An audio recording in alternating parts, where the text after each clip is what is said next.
kulanti wacan oo wanaagsan dhegeystayaal kuna soo dhawaada qaybta 468aad ee barnaamijka Tubta Nabaddu idiin soo gudbiyo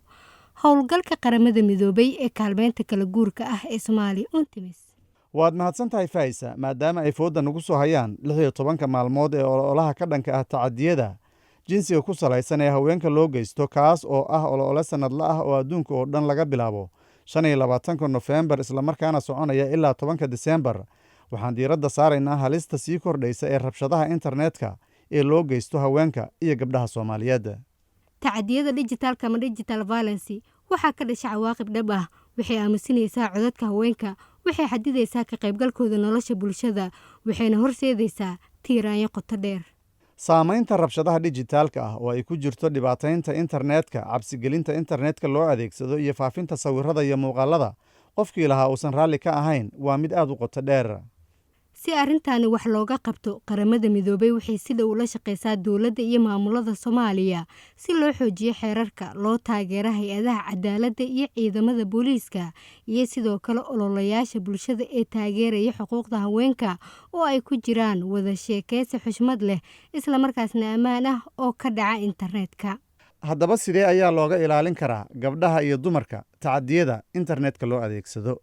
taasi waxay u baahan tahay dadaal midaysan. waxaan u baahannahay nidaamyo sharci kuwaasoo dambi ka dhigaya tacadiyada internetka. waxaan sidoo kale u baahannahay ciidamo booliis ah oo ku qalabeysan xirfadihii muhiimka u ahaa taageerista kuwa arrintaasi ay saameysay isla markaasna cadaaladda lagu horkeeni lahaa dambiilayaasha.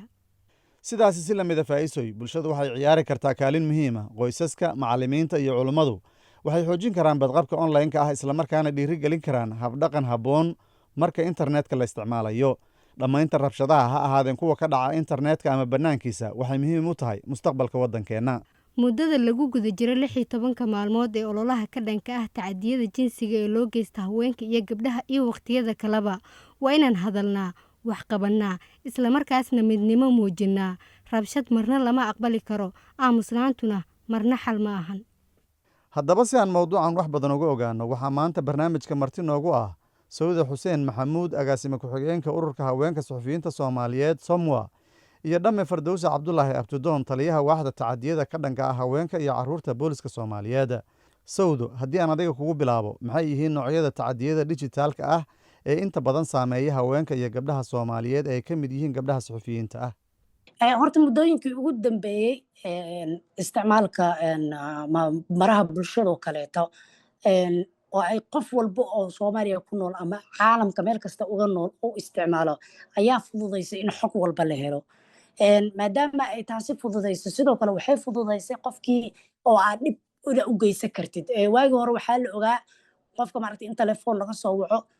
qofka loo hanjabo ama maaragtay live loogu tago. laakiin hadda waayadii dambe waxaa aad u soo badanayay in dumarka Soomaaliyeed ama maaragtay dumarka caalamka qaasatan dumarka Soomaaliyeed ama wariyaha noqoto ama qof caadi oo maaragtay la yiraahdo social media influencer ama dadka iska caadiga ah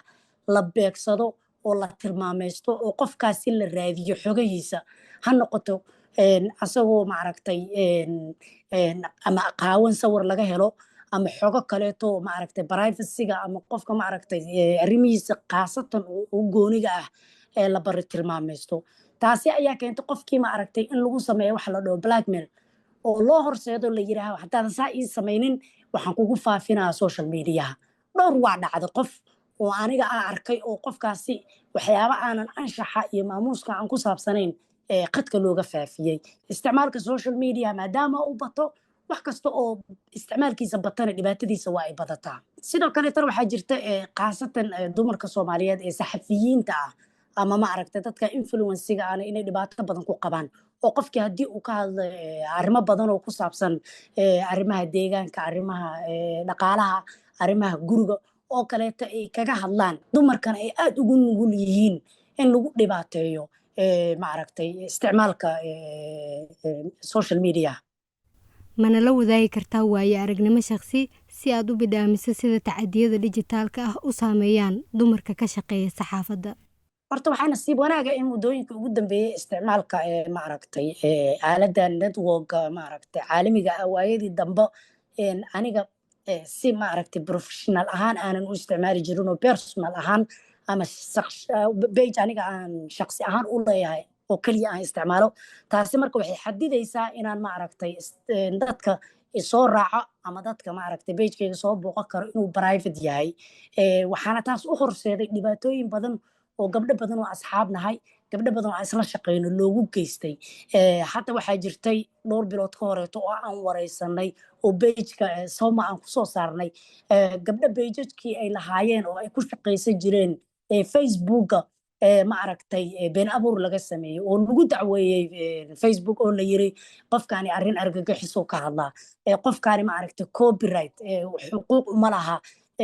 sawiradan ama videogan uu soo gelinayo. qaarkoodna laga xiray pagekkoodii oo ay lahaayeen in ka badan milyan ama maaragtay ku dhowaad followers. waad dareemi kartaa qof maaragtay maanta aanan u shaqaynin idaacad caadiya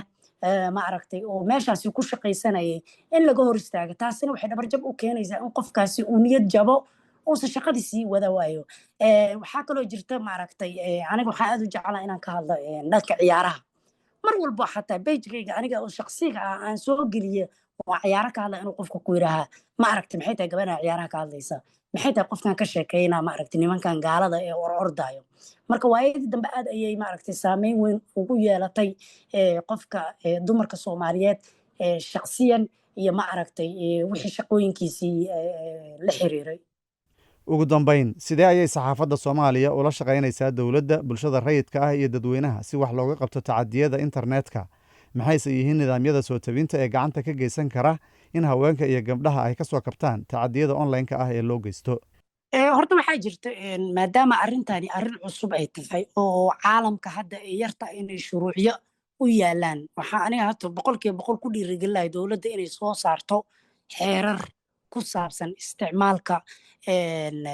maaragtay social mediaha iyo falalka dembiyeedka ka dhaca sidee loola dhaqmi lahaa. dad badan hadda waxaa jirta mar walba loo soo saaro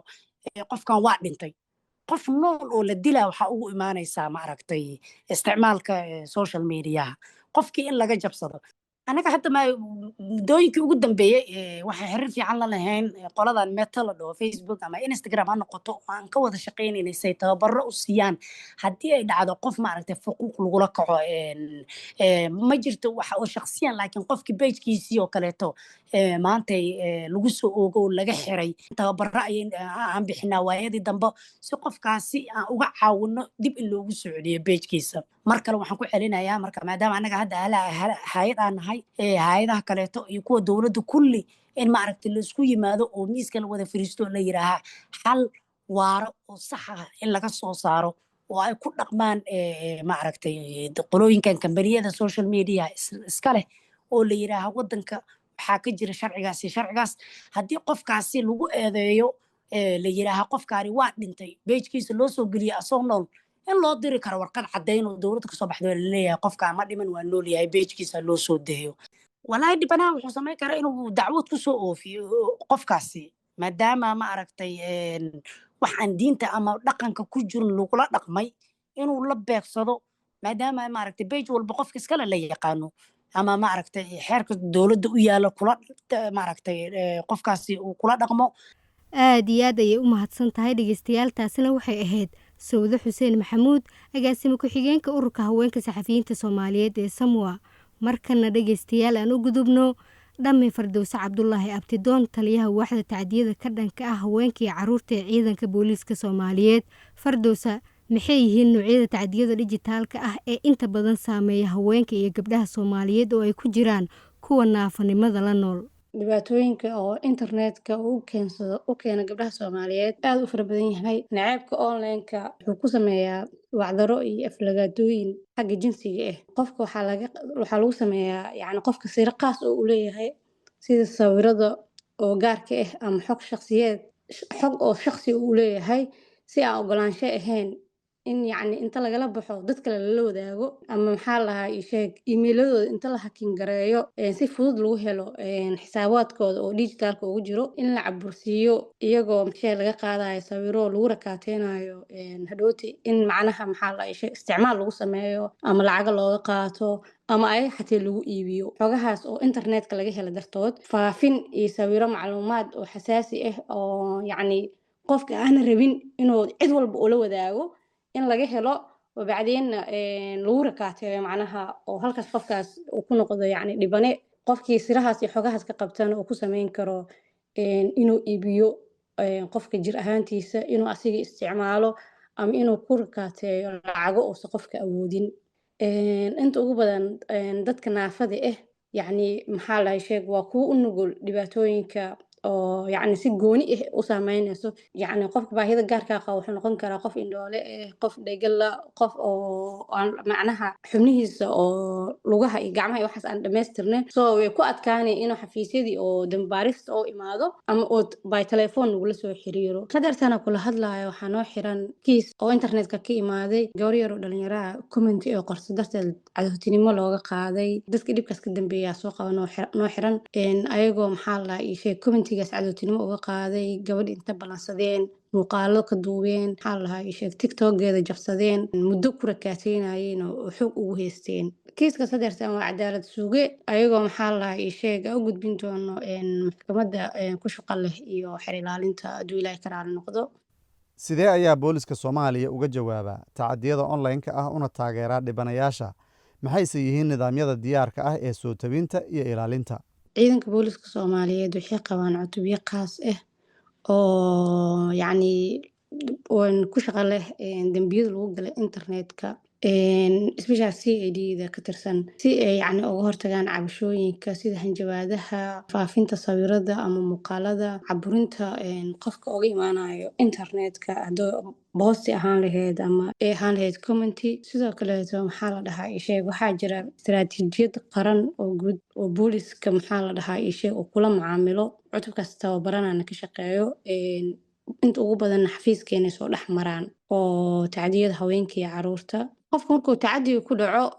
shaqada koowaad uu qabanayo waxay tahay inuu baxo oo markaas taga saldhigga ugu dhow ama rugta ugu dhow ee ciidanka booliska Soomaaliya degan yihiin wabacdeen waxay si toos ugu soo gudbiyaan xafiiskeena waaxa tacdiyada haweenka iyo caruurta ciidanka booliska Soomaaliyeed wabacdeen kiiskaas waxaa gacanta ka saarnaa baarayaasha markaas shaqada ku leh isha kuwa cyber crime unit-ka oo dambiyada internetka lagu galo ayagaa lama caamilaan wabacdeen waxay wajahaan xeer ilaalinta iyo maxkamadda si cadaalad u helaan laba nambar oo guud ah joogto oo booliska ay leeyihiin kaas marka laga soo tago hadda waxaa qorsheynaynaa in waaxdeena tacdiyada u sameyno nambar qaas ah si dadka dhibanayaasha oo la soo xiriiraan si toos ah waaxda tacdiyada qof walba oo tacadi ka caawinaysa laakiin hadda lambar qaas ah ayaga gooni u leeyihiin tacadiga ma jiro midka koowaad oo CID-da laga soo waco waa 3-8 midka kale oo qaybta guud ee leedahana waa 991 anaga xafiiskeena laba shay uu u baahan yahay uu cusub yahana ma dhihi karno oo muddo dhisan yahay laakiin haddeertaan taliyaha wuu casriyeeyey hadda waxaa ku qoran ciidan gaaraya 12-13 oo wada gabdho ah qurux badnaan lahayd haddii la heli karo ayaga tababaro iyo inay helaan telefoon qaas ah oo ayaga laga soo waco xafiiska laga soo waco tacadiga kaalin noocee ah ayay ka ciyaari karaan bulshada iyo qoysaska sideese booliisku u caawin karaan inay ka hortagaan tacadiyada dhijitaalka ah una caawin karaan dhibanayaasha si ay usoo kabtaan برنامج oo waxaa sameynaa anaga wacyigelin ah iyo waxbarid ah horta saa'ida waxaa ugu dhibanaa guud ahaan tacdiyada ka dhaca dalkeena tusaale ahaan gabadhi markii oo kufsi lagu sameeyo waxay sameysaa intay baxday guri tagto dharka iska soo bedelato iska soo dhaqdhaqato kabacdi saldhigga booliska imaadaa inta ugu badan xafiiskeena waxaa la keenaa ayagoo cadeemihii tirtirmeen sidaa darteed inta ugu badan waxaa sameynaa wacyigelin quseeya taxadiga oo ha u sameyno haweenka oo kala duwan ee degmadaasi ku nool sidoo kaleeto waxaa u sameynaa taageero oo nafsaani ah marka qofka dhibka ku dhaco iyo dib usoo kabasho inta ugu badan shacabka ama maamulka degmada iyo shacabka ku nool degmada iyo xafiiskeenana waxaa ka dhexeyso iskaashi iyo wada shaqeyn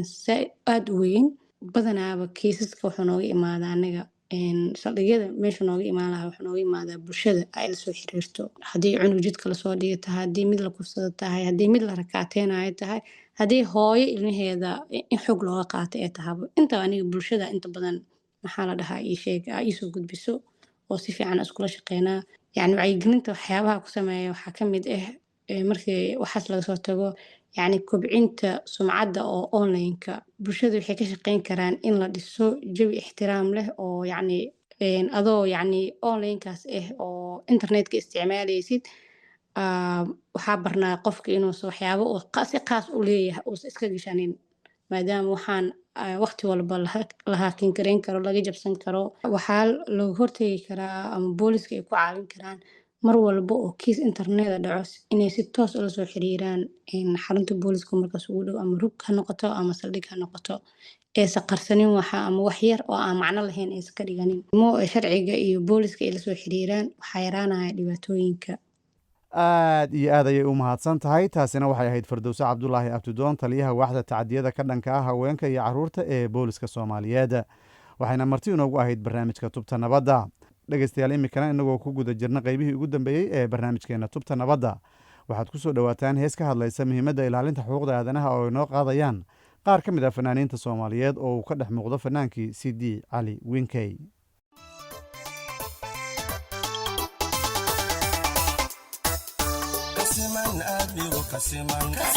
kasiman sawra iyo sharaf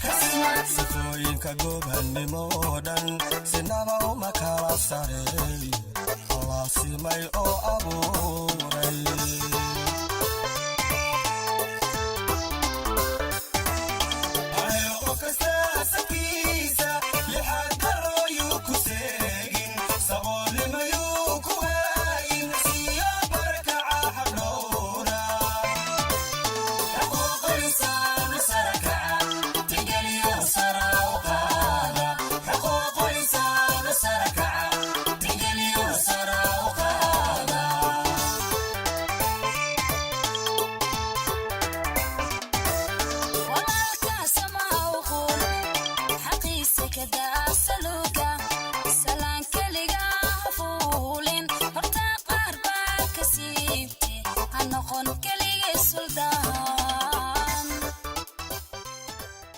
waa hagaag dhageystayaal aan intaas uga gudubnay heesta xaq dhowr ay ku luqeynayeen qaar ka mid ah fanaaniinta Soomaaliyeed oo qayb ka ahaa fanaanka Sidi Cali Winkey waxay ugu dambeysay barnaamijkeennii Tubta Nabadda oo toddobaadkan halkan idin kala socodsiinayeen Cabdicasiis Maxamed Diiriye iyo anigoo ah Faaiz Cabdi Warsame fadlan noo soo gudbiya aragtiyadiina idinku noogu soo hagaajin karaa bartaan ku leenahay Facebook oo ciwaankeenu yahay Tubta Nabadda hase yeeshee waxaad hadda u diyaargarowdaan qaybtii ugu dambeysay barnaamijka oo ah qaybtii qadadka taleefanada adinkoo naga soo wici kara taleefan nambarada idaacadaha aad barnaamijkan ka dhageysanaysaan